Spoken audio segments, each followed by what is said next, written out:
Hey Max, this is Glenn West with LSU Country. I think over the last couple of weeks, the offense has been able to score touchdowns 7 times on plays of 20 yards or more, and some of them have been quick hitters and things of that nature. Guys just getting loose. I mean, do you feel like your guys are starting to find a little bit of an identity with this passing offense over the last couple of weeks? Yeah, I think so. I think our guys have done a great job of getting open and they're really good with the ball in their hands. And I think that just goes to credit Coach Pete's. I think he's done a great job of calling plays and putting our guys in space and calling plays that beat the coverage that they're running. I know some of it's probably self-explanatory, but how have you guys kind of tried to adjust and make things happen when the run game isn't quite going?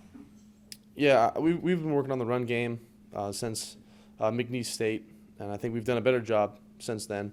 I'm not sure what our rushing stats were last game. Ty Davis had some good runs this past game, and I think we actually called the play 2 times in a row. That the one that we threw the slant to Kayshawn, that was the same exact run play, except it was just a RPO. But I think we've been working on the run game. The running back's been running hard, and they're working really hard. Hey Max, this is Josh Sibley with Louisiana Gridiron Football. Speaking of Ty Davis Price, what have you seen out of the evolution, I guess, of his pass protection in the passing game and his pass blocking these past two seasons? Yeah, he's done a great job so far at UCLA. That's when we had some struggles with picking up protection, such as me sending it the right way, and I think Ty kind of picked up the slack. I think Ty's done a great job of whether it's cutting or picking up the guy that's right in front of my face, so it'll give me an extra second. I think all the running backs have done a great job. All the guys that have been in there so far, they've made some great blocks for us. And I think even when some teams try to bring an extra guy, whether it's cover zero or some different type of coverages, they've always been in that spot to pick up the blitz.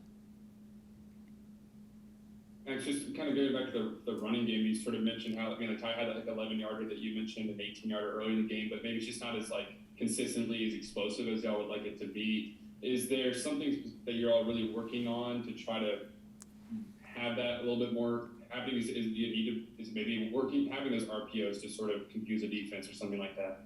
Yeah, I think it's just trying to, whether it's open up our formations to get a 5-man or 6-man box and throw RPOs, or it's whether just to get in maybe some different formations to get leverage on the defensive linemen or to get them in certain techniques. If it's an over under front, I think Coach Pete's has done a great job of kind of getting them in the right spots for our linemen to do their work. And I think last week kind of showed a little bit more of what we can do in the run game.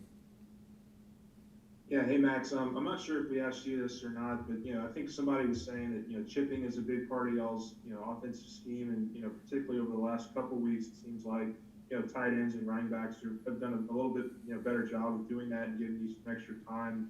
I'm just curious if you've noticed that and how that's played a factor in some of y'all's offensive success the last couple of weeks.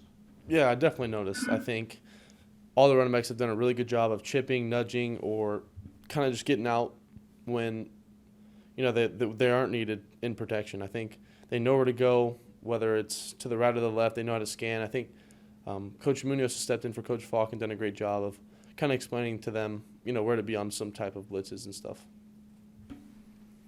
Max, I know we've asked you about Jack plenty, but it seems like he's kind of your third down guy. Yeah. What is it kind of about what he does that maybe is well suited to that? I think he's just super aggressive, and I think he knows where to be in the right spots. I think whether it's a certain coverage or this, he knows how to run out of stick routes, sit in stick routes. I think he's the overall player. He's working on his blocking. He's a really good pass catcher, and he's super aggressive, and he loves being out there. Max, I don't know if we've had quite a chance to ask about this, but Ed said that kind of after that UCLA game, they wanted to take a little bit off of your plate. So how have your, I guess, maybe pre-snap responsibilities changed, if at all, and where has those responsibilities gone to? I think Liam's done a really good job of kind of sending the line where to go, whether it's on run or pass plays. He's done a great job of communicating with me, and therefore I'm able to communicate with the backs. And I think there's just been a way better or a way more efficient way of communicating in the offense. And I think that just goes to credit Coach Pete's again and Coach Munoz and all them and Coach Davis for, all the great communication that we've had so far. Thank you, Max. Awesome. Thank you.